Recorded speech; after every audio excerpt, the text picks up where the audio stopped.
Are you ready? Yeah. All right. In true, where's our superintendent of public instruction? Running, probably. Is she running? Okay. Oh, well, we're a little bit early anyway, but when she comes, we'll just bring her in on the conversation. Is that okay with everyone? I think the sooner we get things rolling, the sooner we get done, the sooner they get their beer. So that's a big part of it. Jane Robbins is with the American Principles Project. Jane, raise your hand and everybody will know who you are. Cheryl Oldham, is that how you pronounce it? Oldham is with the U.S. Chamber of Commerce. Steve Cates is a consulting geophysicist. Of course, Kirsten Baesler is going to join us. Tamra Usselman comes from my neck of the woods. She was over by Perham for a while, and now she's superintendent of public instruction. And Mindy Backsen is the one I've actually been the most anxious to hear from. She's the mother of 3, and she takes this issue with passion. And she got up and said, you know what, I'm going to get involved. So I'm really anxious to get your take on all of this. This Common Core, for many of you, you're saying, what is Common Core? I think you're going to hear 2 different versions on what Common Core is.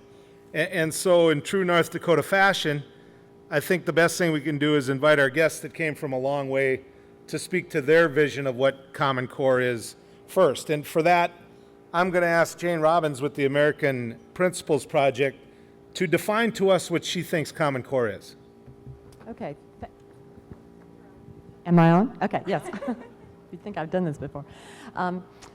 Common Core is an attempt, it's a scheme to centralize control over education according to particular standards written by a private, unaccountable interest in Washington, D.C., with the idea that the control will be handed to these people because they are experts, and this will be taught to our students in schools throughout the country. The idea is that Common Core will be college and career-ready standards which are rigorous and which will help our students to compete in the 21st century global economy. Whenever you hear anyone say that, the question is, well, how do you know? How do you define rigorous? How do you know these standards will work? Because after all, these standards are, in the English area, they are experimental. In the math area, they are recycled failure. We know that the way they teach Common Core math doesn't work. So where did the standards come from? They did not come from the federal government, although the federal government is the enforcement mechanism.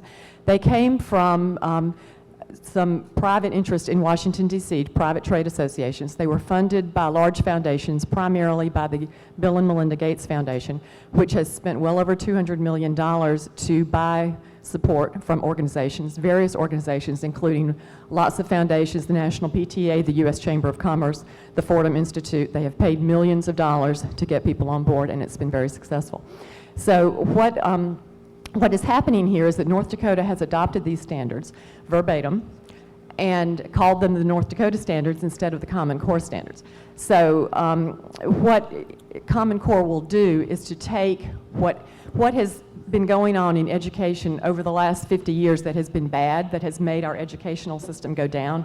It's been taking that and it exacerbates it. It exacerbates the problems. It says, well, this hasn't worked up to now, so let's double down and let's try more of it, because maybe if we do more of what doesn't work, this time it will work. It comes from people who have a history in education, and any of you who have been in the education wars for the last 20 years will recognize some of these people and some of their philosophies. But it's essentially outcome-based education, if any of you remember that from 20 years ago. It's not about academic content, it's about skills, it's about attitudes, it's about values, it's about behaviors. That's what they're trying to do through Common Core. It's outcome-based education by another name. It exacerbates the problems that we've seen in English education. It exacerbates the problems in math education because it takes the reform fuzzy math and it recycles it. And then they have managed to persuade people and businesses and businessmen that, well, you need to do this because then your students will be career ready. Well, how? And they say there are evidence-based standards. No, they're not. There is no evidence supporting any of this. And we have asked for years for the reports, the peer-reviewed literature that shows that this kind of thing could possibly work, and in fact all the evidence goes in the other direction. The proponents of Common Core have no record of success anywhere. And I would suggest that if you're looking to see what we should be doing with our educational system, you look at where we were 50 years ago. Were things better or worse 50 years ago? In many respects, they were better. And 50 years ago, we had a lot more local control. We had parents who loved their children, and we had the localities who are closer to the children making these decisions. Now the decisions will be made by unaccountable people in private foundations and private trade associations in Washington, D.C. It's enforced by the federal government through federal grants and this sort of thing. This is not the way our founders envisioned that education would be handled in this country. It is being promoted by people who have never had any success in the education world and the things that they have done, but they have managed to persuade people that this is going to be the silver bullet. These are, I call them faith-based standards. We have to have faith that they will work miracles. But there is no evidence of that. There is none at all. And Common Core, you have to remember the central focus of Common Core is workforce development. It is not true education, it is workforce development. And you can read all the U.S. Department of Education documents about this. The idea is that we will not truly educate students because after all, this is the 21st century and things have changed. Now we have to train them for jobs. And so if we'll try to do that through Common Core, and then businesses will be happy. Well, the things that businesses are upset about with the incoming potential employees tend to be things that schools don't do anyway. It's things like knowing how to show up on time, how to be respectful, how to be reliable, that sort of thing. That's what's handled by families. As the family structure has broken down, that's been the problem. Schools are not well designed to do that sort of thing, and they shouldn't be doing that sort of thing. Jane, Schools I'm should be a doing radio academic talk content. show host, so just understand when I cut in, I always got ads at some point. But I want to make sure all sides get heard, and I promise I'll come back if you have more to add. But Okay, thank I want to get to Cheryl. As a representative of the U.S. Chamber of Commerce, Cheryl, I know you have a different view. You support Common Core, the local Greater North Dakota Chamber supports Common Core. My recollection of the Chamber is not one that really likes government driving an agenda. I mean, that's my experience as a former legislator. I guess my question of you is, you just heard the opposition's definition of Common Core.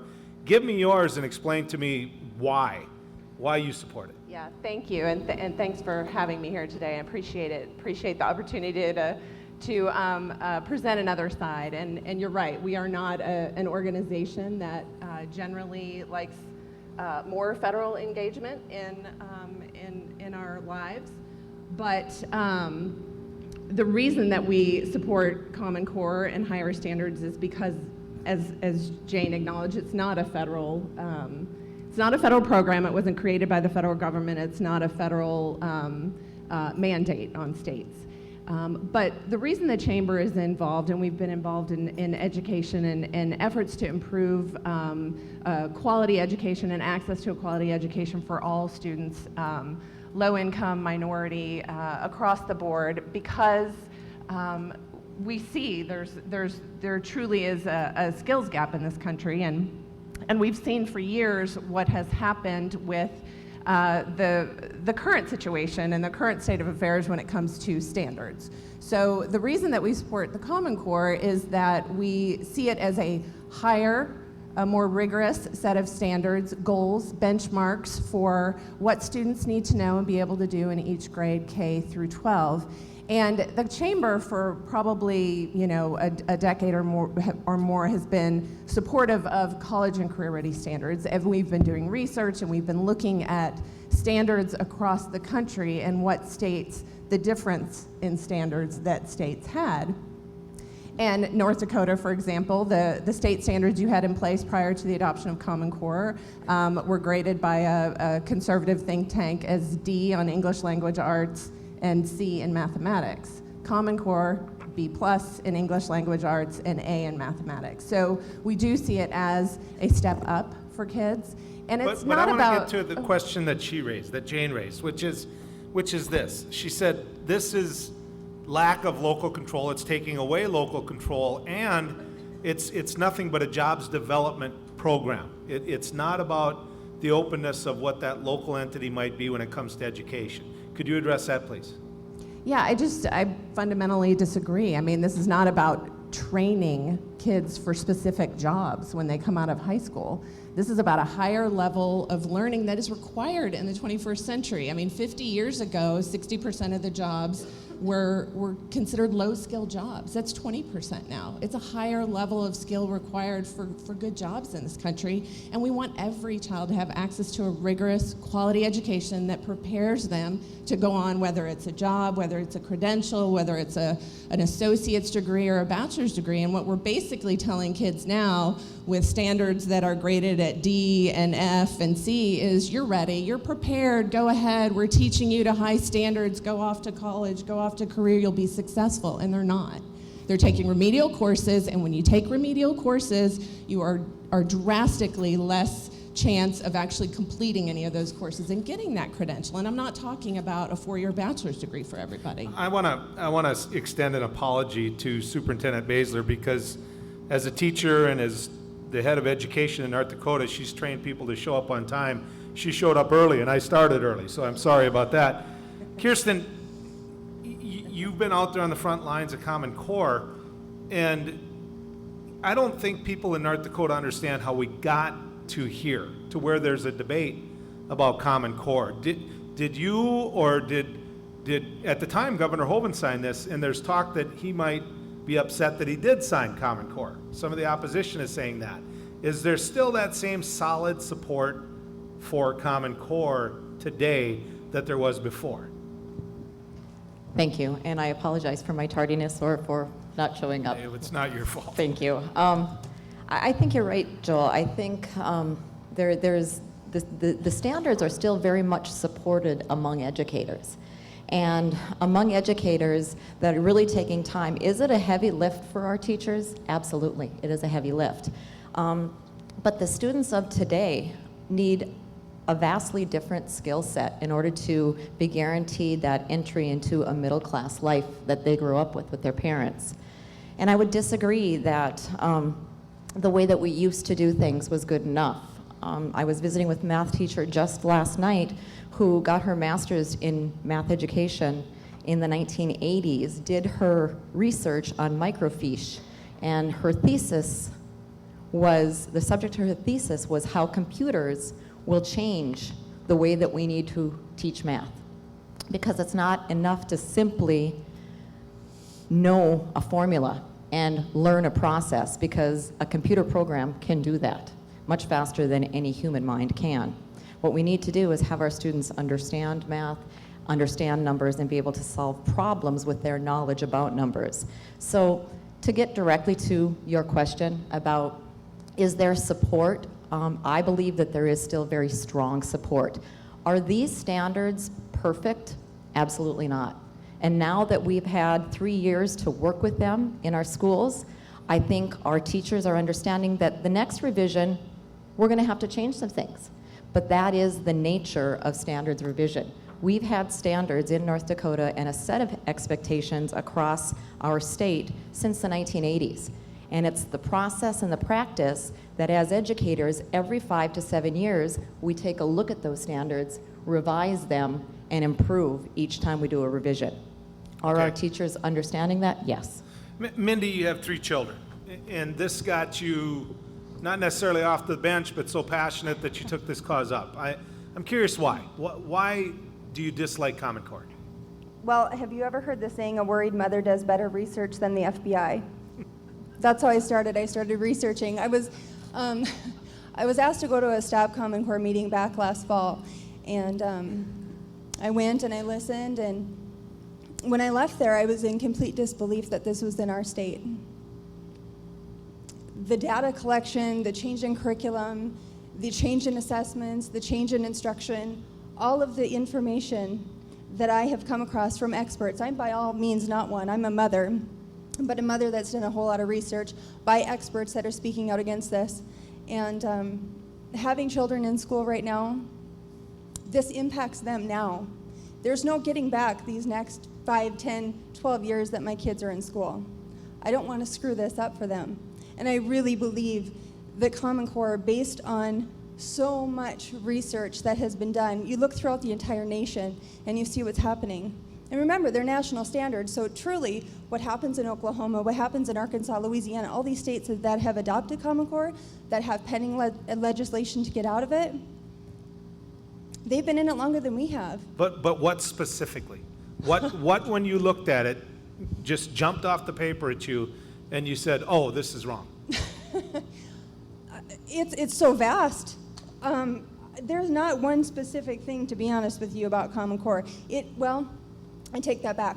When I researched and started looking to see how Common Core came into our state, and that Wayne Sandstead signed a letter of commitment saying that we're going to be a part of this Smarter Balance Consortia 2 months before the standards were written, and that Governor Hoeven signed on June 2nd of 2010, and I believe the standards were copyrighted June 10th of 2010. That rose a big flag for me, thinking, I don't know that we knew, respectfully speaking, what we were getting into. Because what these standards are, how they're written, and the fact that they're copyrighted, we can't just change them.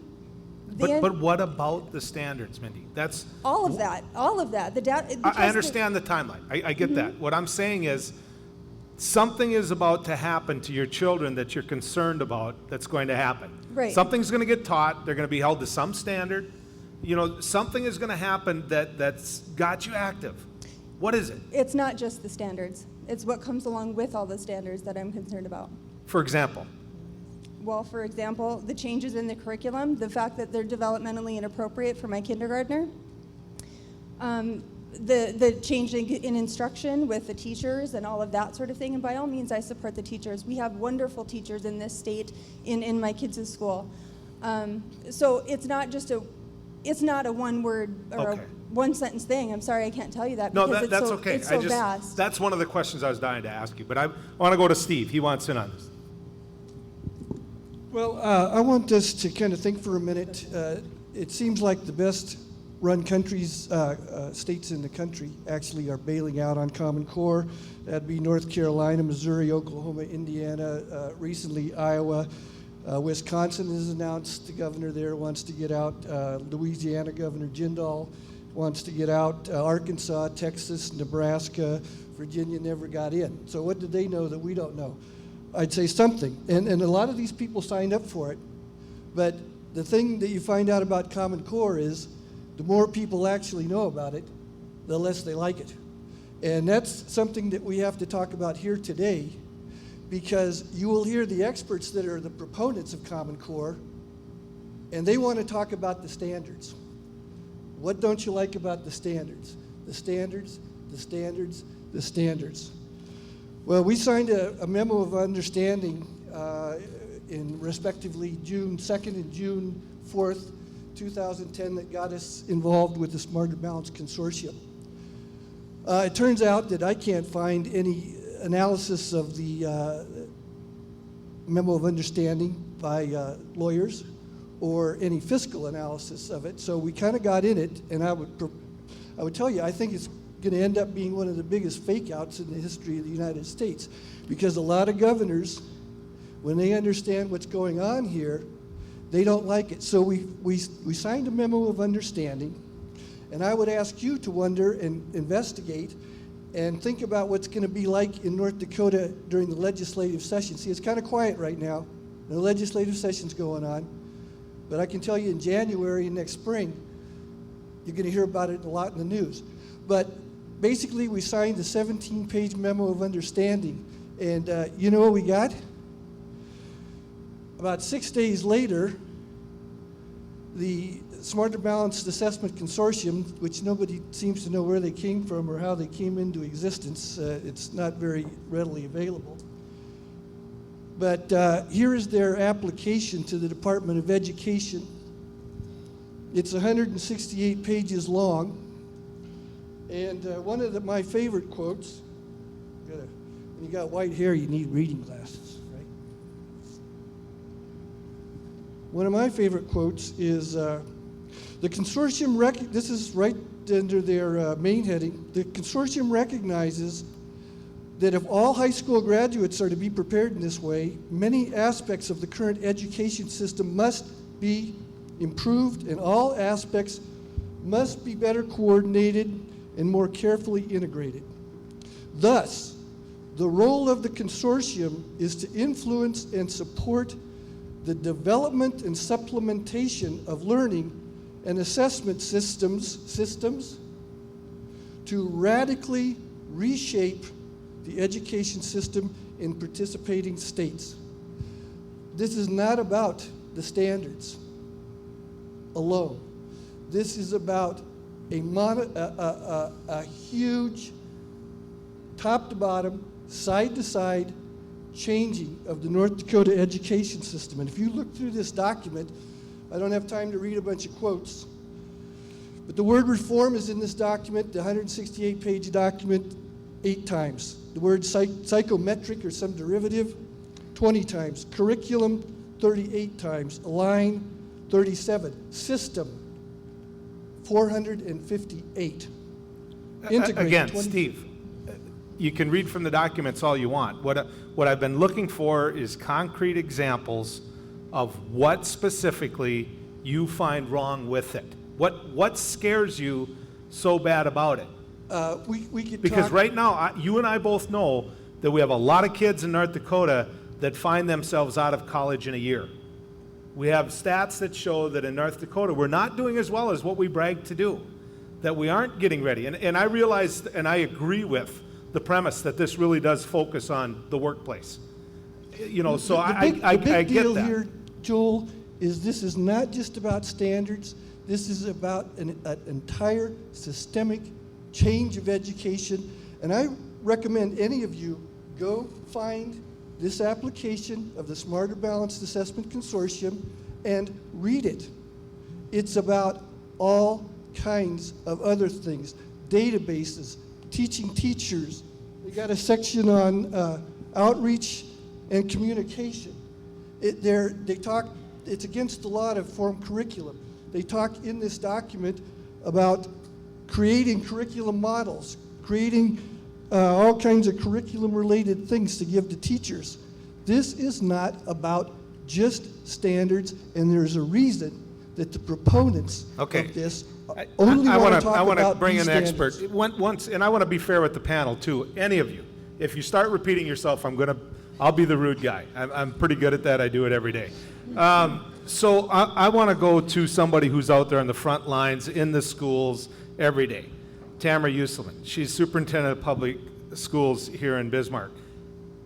What do you see this as? Because you hear the concerns of those three, and I want you to address some of that. Because there seems to be this lack of knowledge of what Common Core is, and yet it's thrust upon a mother who's got concerns for her children. And for me personally, I'm not sure that's right. I agree with those three that there needs to be a better education process of what it is, and yet we're sitting here trying to find that, and I still don't have it. And I've asked how many times. So I'm going to ask you, Tamara, give me some input on this. So here's my background. Common Core standards, when they came to North Dakota teachers were involved from the moment, and North Dakota teachers helped craft these standards. There's some things that upset me when I listen, but I don't think anything is more upsetting to me than the thought that our North Dakota teachers are stupid, that our North Dakota teachers can't be trusted to develop standards. I think they can. I think they're smart enough to figure out if they're getting used or hustled. But what really matters to me is what's a kid's experience in the classroom, and we make a pretty concerted effort to be out in the classrooms every day. Having our kids reach for a high standard is important to do. But standards aren't curriculum. Standards are a goal. So let's say it's my goal, if I am an orchestra teacher, that my students will perform at this level. That doesn't tell me how to teach them. It doesn't tell me what to teach them. Those things are very local. So if you think of a standard like a volleyball standard. You know, a standard is what holds the net up. You have a goal there to get kids to be able to work over that standard. That's what you want them to reach for. It doesn't tell you how to coach them. It doesn't tell you the social skills you want to teach them. It does none of that. Those are all very local and in our teachers' hands. But the concern was raised earlier that this goes far beyond the standards. And I think the audience deserves to hear your voice on that concern. That it goes far beyond the standards, that Right. kids may be ready That you're for it. opening this whole how we educate our children process up from what a lot of people see as successful? Well, 50 years ago, when, if that was our look back, the world was a very different place. We know that. China wasn't even a player out here. So for the United States to remain a very aggressive power in the world, we have to have a highly educated populace, not only so they can have jobs that bring them to the middle class, but so that they have personal power and decision-making power. You know, something very basic in the standards is the idea that students will be able to be involved in all of this information that's out on the internet, all of that, and be able to determine fact from fiction. I think that's a really key skill for our young people to have today. But in terms of the parents concerned, what we would do on a local level is invite a parent in. They can look at the standards, they can look at the curriculum, and when they have struggles with that, that's really what we want to get down to. What specifically in there is distasteful to you? So that's going to happen in this process. I'm gonna go back to Jane about that, because that's a reoccurring theme in the conversation. Okay. And speak to it from the parent issue, Jane, and your concern on behalf of parents. All right. I agree with Steve that the problem here is systemic. It's not just standards. However, if you want to talk about standards, we can talk about it. I would suggest that you read some of the reports that have been published by the Pioneer Institute in Boston.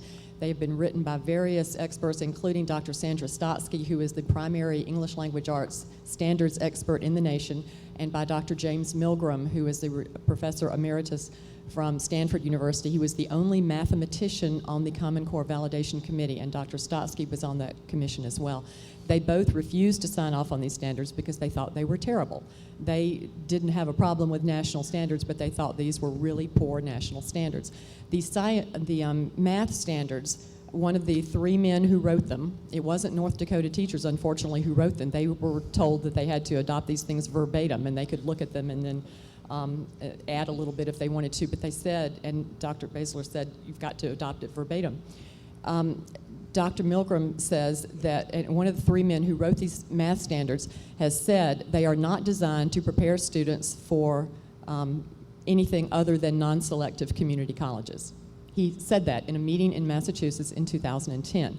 They are also not designed, as he said, to prepare students for STEM subjects, that's science, technology, engineering, and math.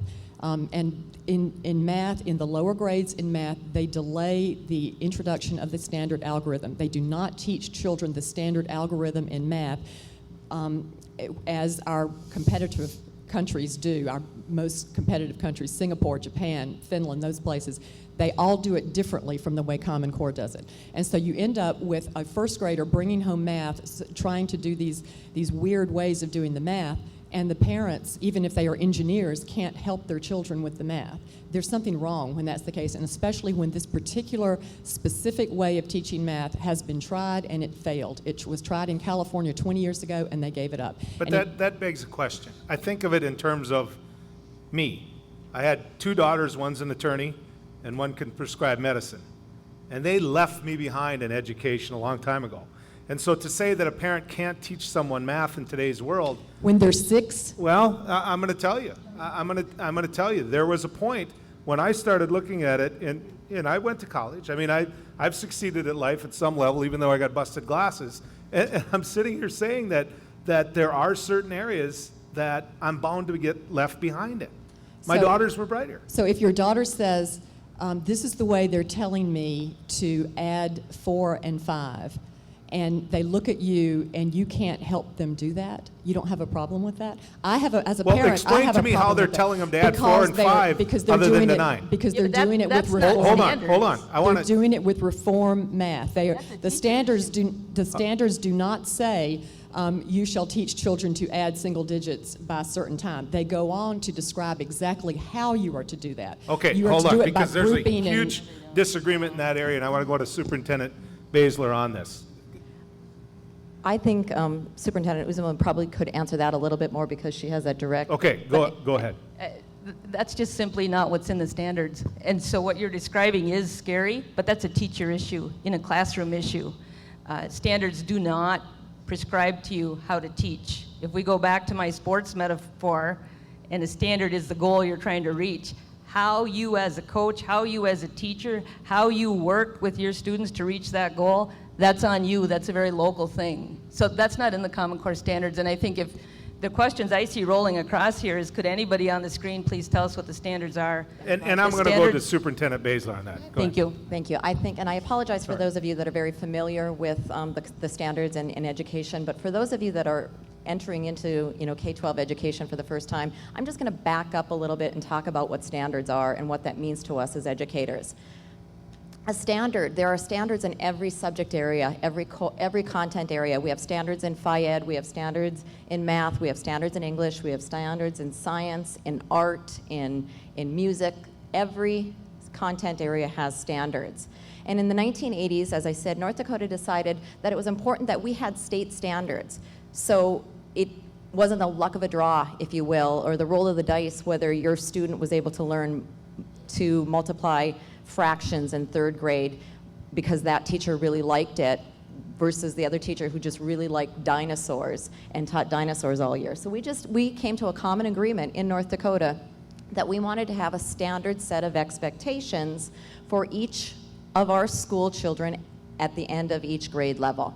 And we did that in all of our content areas. It was kind of a roadmap, if you will, for our teachers to take and say, now what materials to teach this science concept can I find and will be relative to my students when we live in the Red River Valley? That science standard will be taught very differently than the home area that I grew up in Grant County. So the standard is they need to know different rock types, different soil types, but it's going to be different. It's going to look different in Red River Valley than it will in southwestern North Dakota. So in about the early 2000s, mid-2000s, there was a strong message from our business and industry saying our students were not graduating from high school ready to succeed at the next level, whether it be college or vocational school or in the workplace. And that was a big concern. And it was a concern in North Dakota as well, because if you go back to that early 2000s, you remember that we weren't in a very economically strong place. And so our legislature, our citizens were saying, what can we do to make sure, what can we do to entice more industry, more business to come to North Dakota? And one of the things that our leaders were told is ensure that we have a viable, knowledgeable, intelligent citizenry in North Dakota. Well, other governors, other legislatures were talking about that same thing across the nation. And in about 2008, the National Governors Association came together with the Association of Superintendents, State Superintendents, Secretaries of Education, whatever they're called in their states, and said, you know, our society is becoming much more mobile, much more mobile. They're moving from state to state. They're moving from community to community, region to region. And they said, let's start with math and English. And let's have a common set of expectations so it doesn't matter if your child begins school in Arizona and moves up to North Dakota. And if I can just tell one story about a family that moved up here from Arizona. And they moved into when I was a teacher with the Bismarck Public School System. And their students were taught different things at different grade levels in Arizona than they were here. It was a different timeline. It was a different set of expectations for each grade level. Their students were ahead in some subjects and behind in others. They had missing gaps, not because the students were poor students and not because Arizona's educational system was better or worse. I'm not even going to debate that. It was just the fact that when their parents got transferred, there were gaps in their students' education because of different expectations. That can't happen in two of our core courses of math and English, not when we have two military bases in North Dakota. Okay, as well. I want to let Steve respond to that. Well, I'm not necessarily going to respond to that, but I have a couple of questions, well, at least one question to begin with, and I would like just a simple yes or no nod, and I would like the proponents to tell us with a nod or a shake of the head, is Common Core as implemented in North Dakota, is it systemic education reform? That's a fair question. Is it systemic education reform? I think having high standards for kids is a systemic education reform if you talk about transforming standards from yesteryear, 50 years ago to today, I would agree that that would be a reform to bring up an education code that was maybe 50 years behind. Now, let me ask a question of you, Steve. Is this, and your opposition to Common Core, really a litmus test of a belief that all things government are bad? Certainly not. I spent part of my career working for the federal government and the university on research projects. Certainly not. What I'm saying, and you'll notice we didn't get a good affirmative answer on that. You folks need to look into this. This is systemic reform. They're reteaching teachers. They're buying computers. They're buying software. And maybe that's, just a little bit of extra money. But then it begs the question, Steve. Are we in North Dakota, and you know this state as well as I do, are we succeeding now? Well, the argument that's being used that we have You do the head nod thing. I want to hear what you think. Are we succeeding now? Can we get an answer from the educators I'm to my asking question? you. I'm the We moderator. never got Next my time they'll answer. let you moderate. We never got my answer. Are you, and do you believe that we're succeeding in North Dakota now? So you want me to answer a question without other people answering I my took question? her answer I as a answered yes. that one. Okay. I don't know that, but here's the thing is, we hear this repeated over and over that we're remediating children, we're not doing as well, and therefore Common Core. And a couple things come to mind.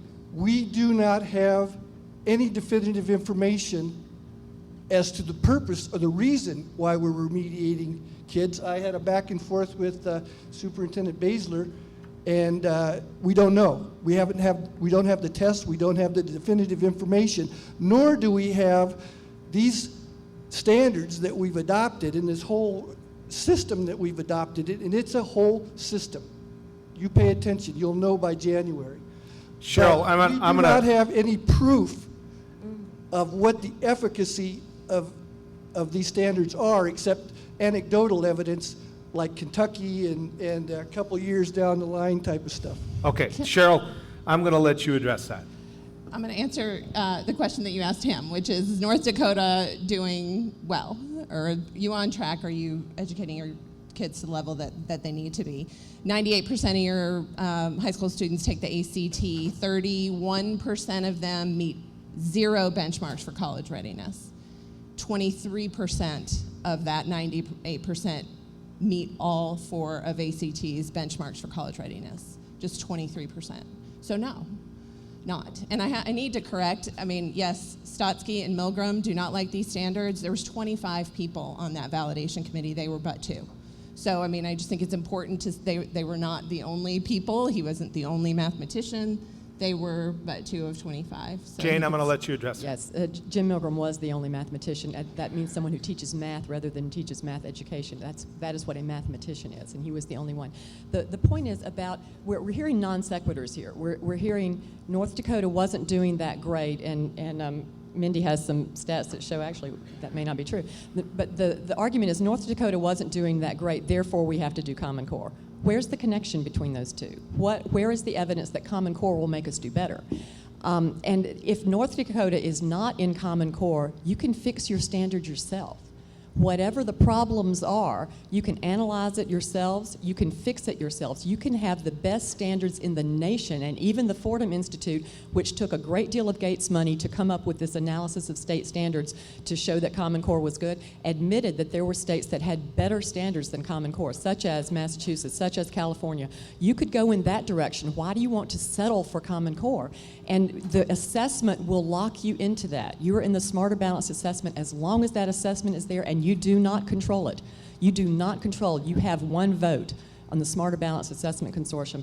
That assessment will control what you do. So the idea that you can go above and beyond Common Core is fantasy. You can't. You are locked into mediocrity. Okay, I'm going to go to Tamara to address that. Well, the idea that we would refuse to work with kids who are so bright they exceeded a standard, I don't even know how to grapple with that.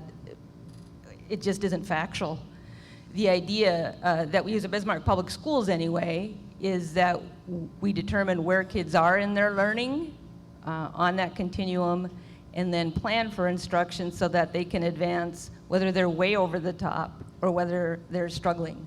I want to go to a premise of a question that came in by text, which was, you know, we compare state to state, but are we raising the bar too high? And I'm paraphrasing the question in North Dakota, because we have all of our kids take the ACT, and we push all of our kids, and we don't have a standard, so to speak, to say you can go to UND or NDSU, other than you love football, so go to NDSU, and you love hockey, go to UND. And I think we can acknowledge the fact that some of these kids don't belong in a classroom that has a size of 350. So to say, okay, we've got all these college dropouts, we've got all these kids that didn't do well in the ACT, is it fair to the three on that end of the panel to hold North Dakota to that standard to use against them to push Common Core? Whose child doesn't count? Whose child should be undereducated? Well, Whose okay, child shouldn't have I'm choice? not up here to answer, but I am up here to say this, okay? I firmly believe that not all children belong at NDSU or UND. But all children should have choice about where they're going in the world. They should be skilled up so well that they are empowered to make their own decisions. That is a significant part of a guarantee in public education. Kirsten? And I acknowledge, here's where we're at. 23% of our students are ready on the ACT, according to the ACT. 40% of our students receive some sort of remediation. So that is the evidence, that is the facts. But Steve is right. My panelists are correct in the fact of there are a lot of other issues that we need to look at, to investigate. Are we putting our kids in the university or on the campus that they will be most successful? Those are all sorts of questions. What type of things do we need to do above and beyond the standards? The standards aren't the end to end all, and they will not solely solve the problem that we are facing for our kids. But in no school district in this state, and I've traveled to many over this last year and a half, are the standards their only focus. They are doing after-school tutoring, they are doing vocational tutoring, they are doing career readiness, they are doing a whole host of other support systems in order to educate our children as a whole. Mindy, I want to go back to you. Thanks. You're a mother, and you talk to other mothers. Yes. What are they saying? What's Common Core? They have no idea. And I said, well, it's been in North Dakota since 2010, and they look at me even more confused, like, how have we never heard about any of this? But yet we're seeing Common Core aligned math books and reading books in our kids' classrooms now. So that's that point. I have to go back just a minute, though. I have my research, and in regards to North Dakota, a statistic that I just wanted to share with you all is in 2010-2011 school year, the U.S. Department of Education released the 4-year high school graduation, and North Dakota was in the top 4. Not bad for the year that we adopted Common Core. But back even further, I need to mention something about Ms. Uzelman saying that the North Dakota teachers created the standards. In a public survey that was done by the 134 teachers that took the survey, on page 2 it stated that the state of North Dakota has been invited to adopt the verbatim language and content of the Common Core standards in English language arts and math. It goes on to say to adopt the Common Core standards requires the state to not alter any actual Common Core standards language, but would allow the state to include additional unique state standards of supportive language. So as far as the North Dakota teachers creating the standards, I would disagree with that. And they were actually asked if you would support then the state adoption of the Common Core standards as specified above. 49 of them said no. And this is a 72-page survey, which is full of concerns by teachers in our state. So I'm going to go to Superintendent Baesler to... I just want to correct that just a bit. I have a list of over 60 math and English teachers that are from across our state, Class B, Class A, public, private. And to go back to an earlier comment that, so suddenly we only have 23%, we're not doing as well as we want to do, so we adopt the Common Core. What's the connection? What's the correlation? That's not how it evolved.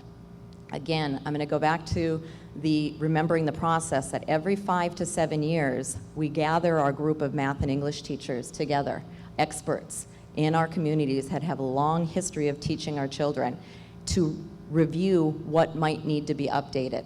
It was time in the review cycle for us to review our math and English standards. We pulled these teachers together. They looked at the Common Core standards that were developed through the NGA and the CCSSO. They looked at Massachusetts. They looked at a multitude of other standards. And they, as a group, determined unanimously, 60 teachers, and they're in our communities, they're in our schools, they're across our state. They are the ones, our professional experts, that said, these are the best. This is what we're seeing. This is what we need our kids to know and be able to do. And to your earlier question about where is the support, just recently, I believe it was last week, our North Dakota Council of Educational Leaders, which is the association that is for all of our superintendents, elementary principals, secondary principals, special ed directors, our North Dakota Association wrote a letter to all of our legislators that said, my favorite line, we stand united in the support of these math and English. I want to direct this question to Tamara. Tamara, there's, and you see them scrolling, the questions that are coming, and one of the questions that people have as it's coming in by text is, look, you're talking about this is under the control of teachers, that the standard is just that's its standard is here, that's what you're trying to achieve. They're questioning whether or not the teachers can get the job done. You're seeing the text messages, and if the teachers can't get the job done, what good does Common Core do us if they have the ability now to do this in the classroom, but they're not doing it? Well, I think one person's experience with a teacher like the one that Jane mentioned is serious, and I think parents need to start having that conversation at the classroom level with the teacher. But to make that every kid's experience of our 12,000 kids just simply isn't true. I think our North Dakota teachers are really getting the job done in terms of setting the standards as goals and then writing the curriculum that they are going to teach the kids in order to have them reach a goal, which might be, a standard might be able to, write proficiently at grade level. How the teachers choose to do that is very local. Jane, I want to go to the politics of this. You mentioned the Gates Foundation and them putting money in and this being pushed, and then Steve mentioned that certain governors have kind of put this in reverse, and the name that stuck out at me is Bobby Jindal. Bobby's politics tend to lean towards a way that has litmus tests of whether or not you meet a certain criteria. Is that what this issue is going to end up coming down to, Jane? As somebody who lives in that world, to where the people that support it are going to be deemed to be just a bunch of progressive liberals, and the ones that don't support it are going to pass the litmus test of the Bobby Jindals of the world? Well, I can't speak to every state's political culture. I can tell you that having worked with grassroots people and have been invited places all over the country to speak to people about this, I have never seen people on fire about anything the way I have seen on this issue, because so many grassroots people, parents, grandparents, other just concerned citizens, feel like they have been completely excluded from this debate, that they have been told what the experts say, and that's what they're supposed to do, and that's what they're supposed to just sit down and shut up, essentially. And governors and state legislators are getting that message, because we have found that in every state legislature there are a few people who really will stand up and do the right thing because it's the right thing, and others are sort of looking about, well, what do the polls say, and this kind of thing. And the polls are very much opposed to politicians who are still going to hold on to this, because the arguments in favor of it just are not persuasive when you're able to research it and to look at all of the aspects of it. So it is going to be a huge political issue. And Cheryl, I'm going to go to you with that same line of questioning, because no one's ever going to call the U.S. Chamber of Commerce some liberal think tank.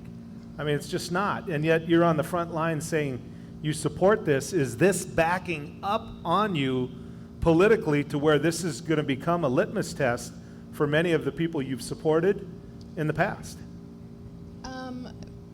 No, I don't think you're right. We're never going to be sort of viewed as a liberal organization. We're certainly right-leaning, and we get involved in politics, and we endorse candidates. And but this is not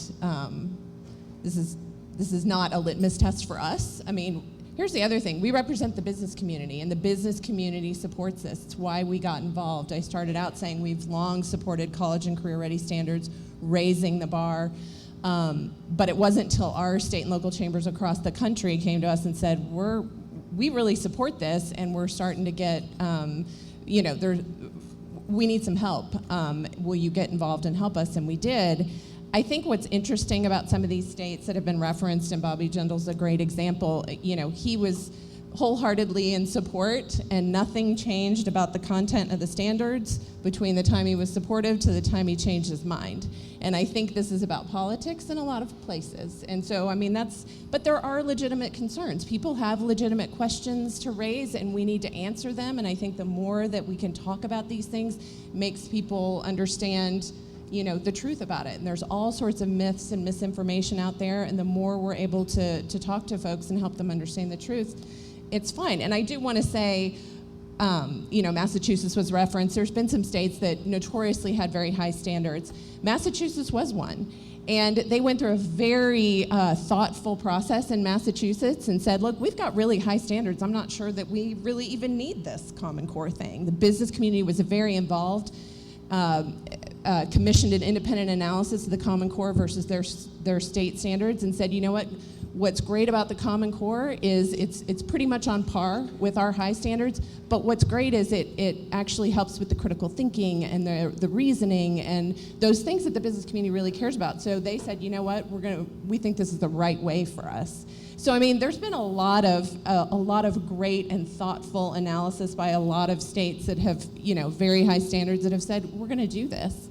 And when states like Indiana pulled out and wrote their own standards, wow, by and large they look shockingly like the Common Core because they're good standards. And you can read them. I have an app, Common Core. I would really encourage folks to read the standards. I'm going to go to Steve. Steve, you want to comment on that? Jane wants to make a brief About Massachusetts. Okay.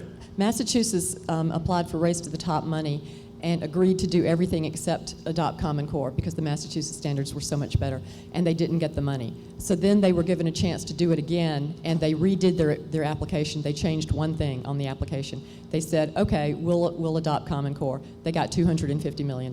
That's the reason Massachusetts took Common Core. Superintendent Baesler has, hold on. Superintendent Baesler, has North Dakota received any money for Common Core? We have received zero. The money that I believe she's talking about is Race to the Top dollars. North Dakota did not submit an application for Race to the Top dollars. North Dakota also did not apply for a waiver from No Child Left Behind, which has also been one of the opponents' statements, not today, but that I've answered in my office, that we had to do this because the federal government enticed us with a carrot. That's not true. Steve? Yeah, well, one of the things, or a couple things we want to talk about here is Bobby Jindal is in a little bit of a legal struggle over this stuff. And one of the things he's brought to the forefront is, Joel, I believe you'll be aware of this idea, the delegation of authority. And what we've done when we adopted these Common Core standards and joined the Smarter Balanced Assessment Consortium is that a lot of our education policy, at least at this point in mathematics and English and language arts, is going to be made by the consortium. They control the test, therefore they control what the test demands, therefore if they don't fully control the curriculum, they predicate the curriculum. They're a private entity. We have public employees going to participate in a private entity, and open records laws don't allow us to look into the internal machinations of Smarter Balanced Assessment Consortium. So we've given over a large amount of education policy oversight to a private agency, and we get one vote among many states, and the majority of the states in that consortium are like, and this is the extreme, but California, Vermont, Connecticut, Oregon, Washington, these states for whatever reason are not economically or philosophically similar No, to North no, Dakota. Wait a second, it can't, here's why they're struggling as much as what I'm struggling. Because you just said something completely opposite of what Tamara said.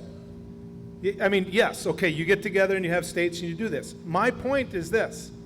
Do teachers, people here, right here in North Dakota, have a say in what that local curriculum is? Do you believe that or not? You have to understand the whole system. it- They will no, not no, control. no. No, who controls the test controls the official knowledge, which predicates Oh, the believe me, curriculum, Tamara, I'm coming to you. Hang on. which controls the curriculum. And you may decide book A, book B, we're going to do this on Tuesday or Wednesday or Thursday, but if you're going to pass the assessments being designed by the private entity that we get one vote in, you don't control much. And Tamara, do you see the confusion with me and others? Because in one breath we're hearing you got one vote amongst states, standards that are being thrust upon us by other states that he says don't share the same interests as ours, and you're telling me that the curriculum is being developed by teachers in North Dakota who know the needs. Which one is it? Door number 2. The teachers worked on the standards, and when they recommended adoption and they came into North Dakota, then we wrote curriculum. And teachers have written a big beer. Yeah, I need a bigger beer now. Teachers have written the curriculum. Some of the discussion, about this book or that book, is intriguing because a textbook isn't curriculum, and it shouldn't be Here's curriculum. a great question that popped up, though, Tamara, and I'm going to go to Kirsten on this. Teachers have your children. They have them, and they have access to them, and I think we've heard from one of the moms about that concern. If the parents can't be part of that process at home, if they're not part of that process so that learning can continue at home, how does this work? The parents are a critical portion, a critical portion, but sometimes the reality is not all of our children have the luxury of growing up in a family that is as rich in education outside of the school day as we had growing up. But with that is why our teachers are the real heroes in all of this. They are the ones that are trying to do what they can do in 6.5 hours in 13 years of your child's life. And that is why they need to be collaborative, and that is why they need to work together, and they need to have some set of guideposts where there can be a continuous acceleration of our students' knowledge and growth. Okay, and I'm going to go back to Mindy on that concern, because I want you to address that. Those kids are going to be sitting at that kitchen table with you. It already has happened. And already happening, and you just heard from the chief educator of the state of North Dakota, who said, no, not every child has the same opportunity. That's why teachers are the hero. They absolutely But are. yet your concern is, I need to be able to make sure that education process continues at home. So I want to hear your thoughts on that. Well, we actually went through an issue with my daughter last year. She was a third grader with the new math, and she was in math tutoring last year. Which, the teachers are the heroes in all of this. The ever-changing education that's going on in our state, specifically now with Common Core, I feel for them with all of this. And I understand that there are some supporters with that. But a lot of the teachers that I've spoke with, I've got friends that teach, again, referring back to the DPI's own survey, there has been a lot of concern about Common Core. But that's why I'm here. It affects my kids. When we are at home having dinner and then doing homework and so forth, and I can't understand some of this new math, I don't know what to do other than to have her tutored, which is what we did last year. An example? Okay, well, geez, Joel. Well, you see what I'm getting at, Mindy. No, because absolutely, and I I should have gave brought full her Common Core disclosure. line I math struggled book. at times trying to help my kids. Here's this is not a specific example to her, but let me give you a math example, or one that I've seen in video throughout the states that they're doing, when they're adding dots and sticks and squares. Okay, that's how they're doing some of the new math with the kids these days. It's dots and sticks and squares. Well, if Saxon Math doesn't teach math like that, and you've got a Common Core aligned math book that you can buy or purchase through your school, how do you want to say? To me, I guess it's the new math, it changes the curriculum, and it's nothing that parents can help with for the fact that that's not how I learned math. I learned math Okay. the old school way. Do you know I what think I I mean? get what you're getting at. Yeah. Tamara, if a parent came into your office and sat down in the Bismarck school system and said, listen, this is what I'm running into at the kitchen table. This is happening to me. I got to be part. What's your answer to her going to be? Well, if they've had the conversation with the classroom teacher and there hasn't been a resolution or a solution, they need to sit down with the principal. We need to provide that parent I was an thinking answer. of you more as an educator than a superintendent. So now you're a teacher. Yeah, so if I were teaching this math standard and it was, we had lost the parent, we'd sit down and learn it. Okay. Steve, go ahead. Address that as well. Well, my question is, we're not going to get through this in an hour, and obviously from the comments, people don't feel like we're going to get this cleared up tonight. I would ask the superintendent of public instruction to agree to 6 recorded debates on this to be broadcast across the state and put on YouTube. Can we get that? Can we get that? We're going to do that? There's Steve. nothing quite like holding elected office. There Right? really isn't. 6 debates, an hour long, and we'll put it up, and we'll have people challenge the facts and discuss the content of the debates. Can we do Steve, that?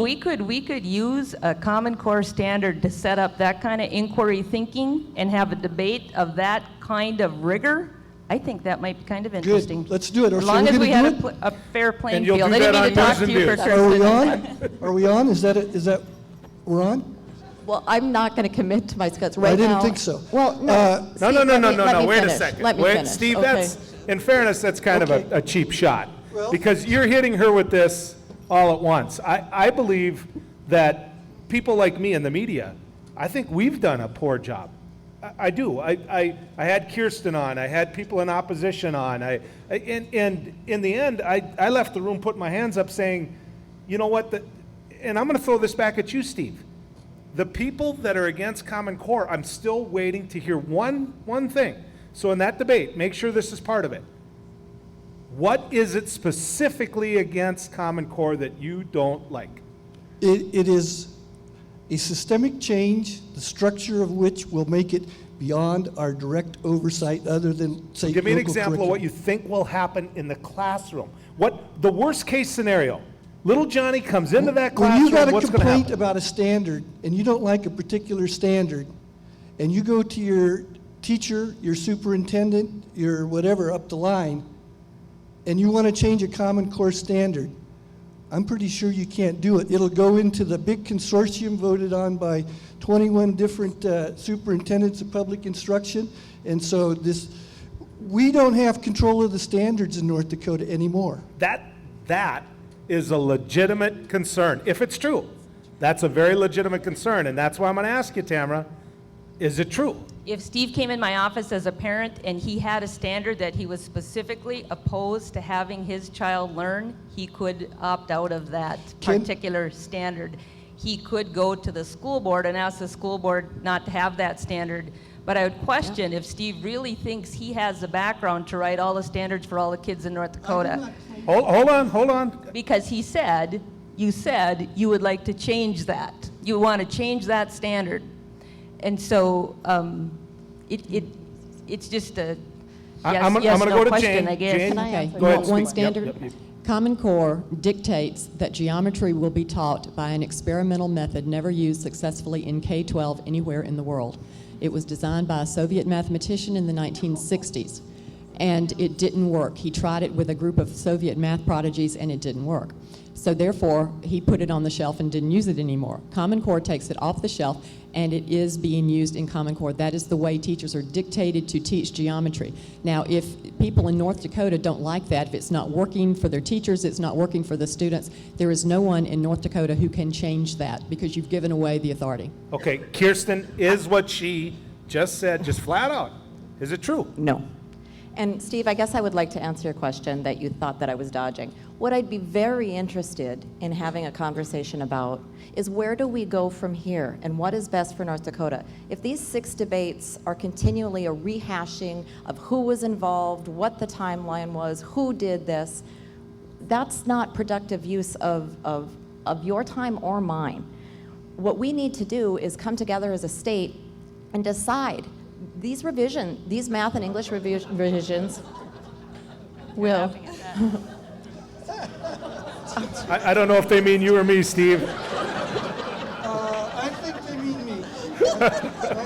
But there are so many. I'm thinking it's both of us, but We're a little, And there are little so high on many, there are so estrogen many today, so- issues that are facing. I mean, our kids will be back in school within the next 3 weeks, and they have one shot at being a fourth grader. And I understand that from a parent, as an educator, they got one shot to be fourth graders. So we really shouldn't be rehashing. Let's talk about where we're at. What might we want to do differently? We have an opportunity because we do control the way that we adopt and implement our standards in let's North let Dakota. Steve answer that. Shouldn't we first figure out if we're talking about standards or just standards, or are we talking about systemic education reform in North Dakota? That's a basic answer that I really think that's a basic premise. I recommend that you all go and look at the Smarter Balanced Assessment Consortium's application, find out exactly what the Department of Education required them to do and monitored them to do to make sure was done, and tell me this is just about standards. Read the application, read what the Smarter Balanced Assessment Consortium actually agreed to create with $180 million. Doesn't take Okay. $180 million to make a test. I'm getting the wind up from Andy here, so here's what we're gonna do. We're gonna give you each a minute. Hopefully, you won't take a minute. Okay? I want you to get your final comments. If it's something you already said, I'm gonna tell you, we're moving on. But if there's something you want to add, we got time for it. So that being said, because Jane had to go first the first time, I want her to be able to address what Cheryl might say. Cheryl, you go ahead and go first with your final comments, if you have any. I would just say I think it's playing out exactly as it's supposed to across the nation. This isn't a federal overtake. It's not, state control, local control. If states want to revisit the standards and write their own, it's happening. But by and large, like I said, these are good standards, and that's where, the good news is nobody's trying to lower standards, so that's great. College and career ready is where we need to go.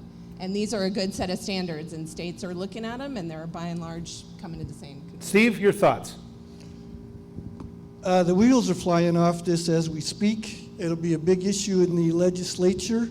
The more people know about this, the less they like it everywhere. And I think if you hear go look up the governors and the legislators of the states that have got out, and they feel like they were all faked out. And when they really understood that this was a big, massive education reform, they wanted out. And they're getting out, and wait till January. States all over the country will be bailing, and we will be one of them. And North Dakota does some crazy stuff every once in a while, but generally it doesn't last. I predict we'll be done with this by April. All right, Tamara, we're gonna go with you. All the children that come to Bismarck Public Schools deserve to leave highly skilled so that they have personal choice about their own futures. And I believe it takes standards to be able to do that. I too, like many people in this audience, don't like a single evaluation, and that's why at Bismarck Public Schools we don't stand by one test score. There are multiple data points. But my last thing I would leave people with is I want all my kids to be put in a position of being highly skilled, deep thinkers, and ready for their world, not mine. All right, Mindy. Oh, you knew it was gonna be fun, Mindy, didn't you? I'm just thinking of that beer that somebody was talking about. They can do the math on 15 minutes yeah. till beer, right?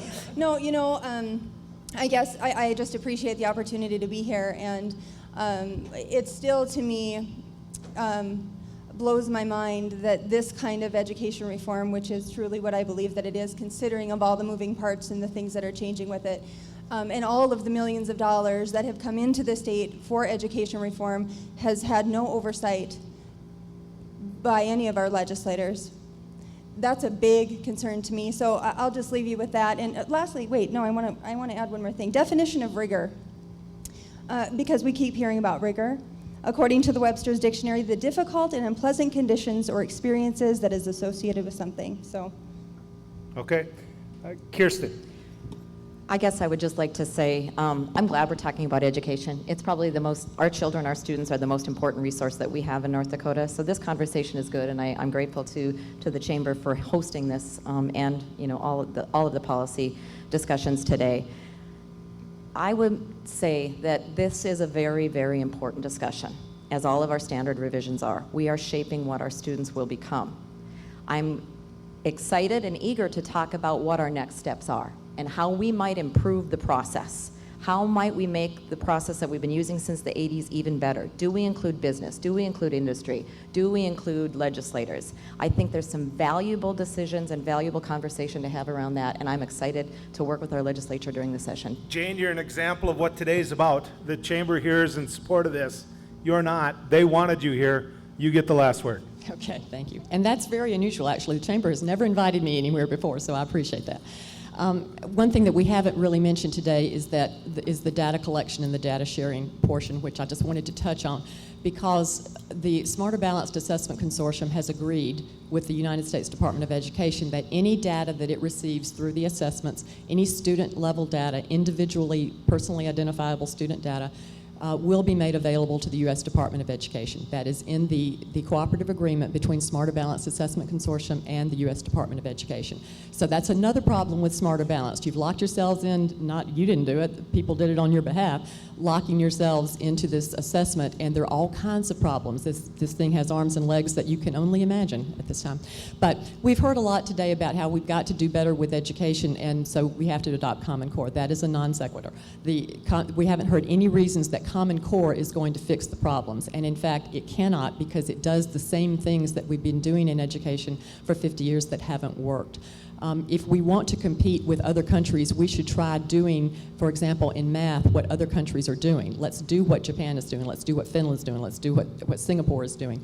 That's not what we're doing. And studies have shown, one by a professor at University of Pennsylvania, have shown that Common Core is almost completely non-aligned with the standards of the really high-achieving countries in mathematics. We're going down the wrong path. The intentions on the state level, at least, are good, but we're going down the wrong path. Don't lock yourselves into this. Don't give up control to people whose agenda is very different from yours. Jane, thank you. Thank all of you. How about a round of applause? Thank you, guys. Thank We you. told you it was going to be spirited. Before you all walk off this way.